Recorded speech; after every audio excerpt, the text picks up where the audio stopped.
What's up?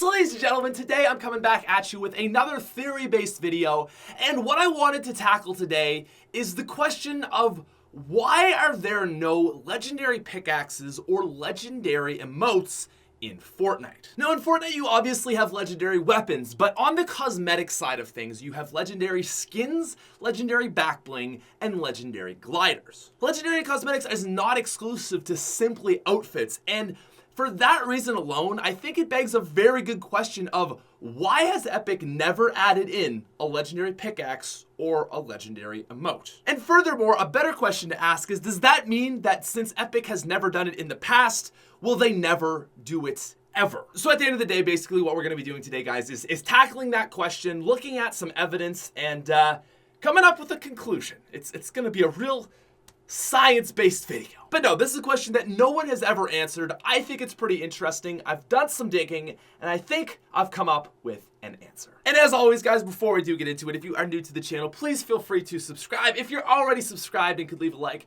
that would be awesome.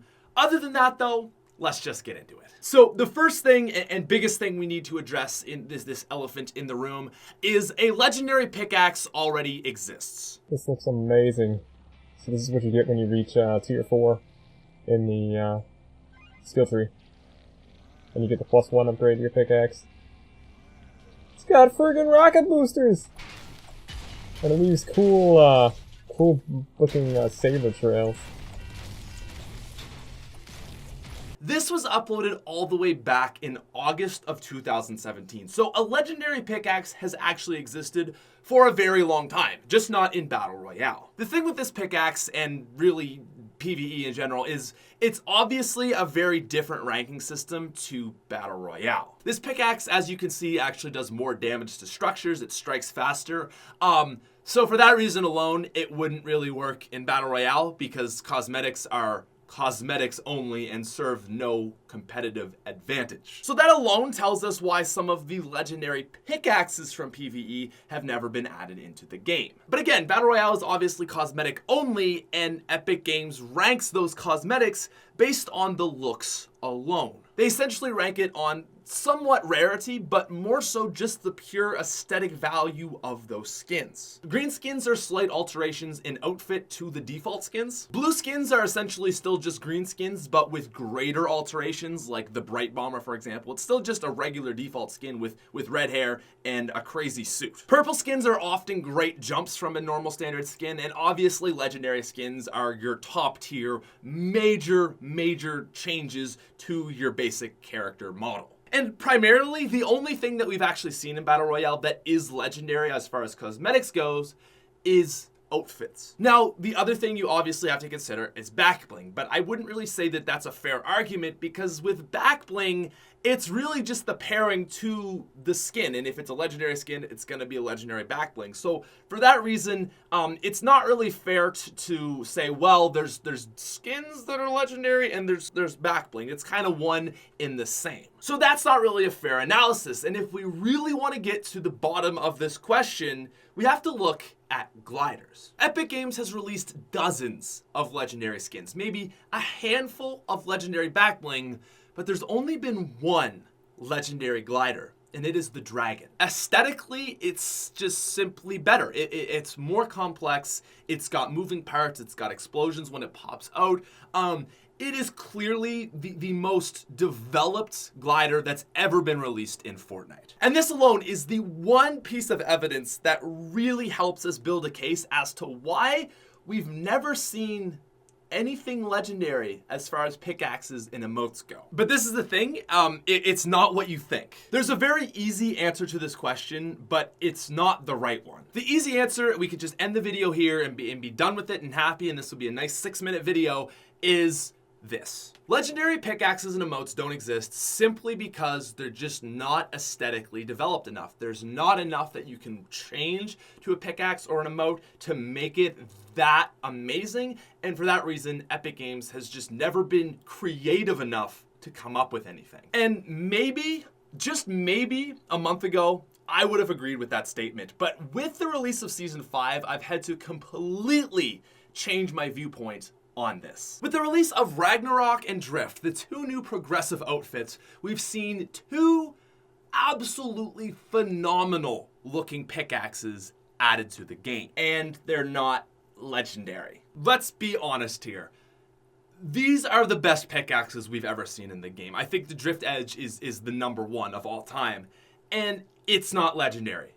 So if that's not legendary, and I genuinely think that it is the design team of Epic Games' best work ever, what would be legendary? Like, it's at the point where I just don't think it's a creative thing where they're like, we want to really make an awesome pickaxe or an awesome emote for it to be legendary. I really don't think it's that. So are they waiting for some pickaxe or some emote that's going to be even more exclusive? To me, that also just doesn't make a lot of sense. Well, maybe they're saving these for like a peak month of the year where they know there's going to be a ton of people buying stuff. Again, June and July are some of the biggest months for gaming, and I think we would have seen that by now. The only other time that they could be waiting till is maybe Christmas, but again, I don't buy that. No, I think there is one very clear and obvious answer as to why we've never seen a legendary pickaxe or emote, and why we'll actually never see one. So the thing with the Royal Dragon when it was released is it was legendary, right? And legendary cosmetics, whatever it is, always cost 2,000 V-Bucks. Now, while the Dragon is an absolutely amazing glider, I think a lot of people didn't purchase it simply for the price, okay? A $20 glider is a lot. Now, a $20 skin is a lot, but with a skin, you are running around the map the whole time. And you are, you're seeing the skin 100% of the time in the game. With a glider, you're only getting 15 seconds a game, maybe 30 if you're using a bunch of launch pads or rifts. And my honest opinion is I just don't think that many people bought that glider simply for the cost. Now, emotes, on the other hand, don't cost as much as gliders and skins and all the other cosmetics, okay? Epic emote is only 800 V-Bucks, but that leads me to ask, okay, how much would a legendary emote cost? 1,200 V-Bucks, 1,500? Regardless, that's a lot for a dance. And I actually think that the true answer to this is simply just a financial decision. Epic Games is smart, okay? And they know the price that they can set their emotes and their dances to that will basically generate the maximum amount of revenue. The same thing goes for pickaxes. Do you want to pay $20 for a pickaxe? It seems like a really high price to pay, and I feel like it might be out of the range that a lot of people are willing to spend. If you really think about it, there are hardly any purple emotes and pickaxes, and that's for a good reason. $15 pickaxes don't generate you a lot. I mean, they do, but I think at the end of the day, it's probably more profitable for Epic to sell a whole bunch of pickaxes at a cheaper price than a lot less at a higher price. And on top of that, the work that would go into one of those really crazy pickaxes is going to use a lot more resources up. And if you're not going to get a big enough profit from that, I think it's pretty obvious that you're not going to make as many of those. And as to why the Season 5 progressive pickaxes aren't legendary, I think it really comes down to Epic Games just kind of almost setting rules on their cosmetics. Apart from a few Battle Pass exceptions like the Royal Knight, blue skins never come with backbling. Skydive trails are always rare. And I think that Epic Games is trying to set another precedent that is the only cosmetic item that can be legendary is an outfit and its accompanying backbling. And what that also goes to say is that I think the dragon was a one-off thing and almost maybe a mistake. If Epic Games wanted to make legendary emotes and pickaxes, they could have done it a long time ago. I mean, Rainbow Smash, that's not legendary. That could have easily been a legendary skin. But again, I think it's this precedent that Epic Games wants to keep it so that some cosmetic items can only go up to Epic. Whether it's money related, well, it probably is because that's usually what it is at the end of the day. But I think that is the best answer and the most obvious one. If you guys have any other theories, I would absolutely love to hear them. But that's my take on it. And yeah, so we're going to wrap the video up right there. I hope you guys enjoyed this one. Let me know if you like this style of video. I'll try to do more if I have any other questions that I think I can answer. If you're new to the channel, please feel free to subscribe. If you enjoyed, leave a like, and we'll end it right there. Thank you guys for watching. Peace.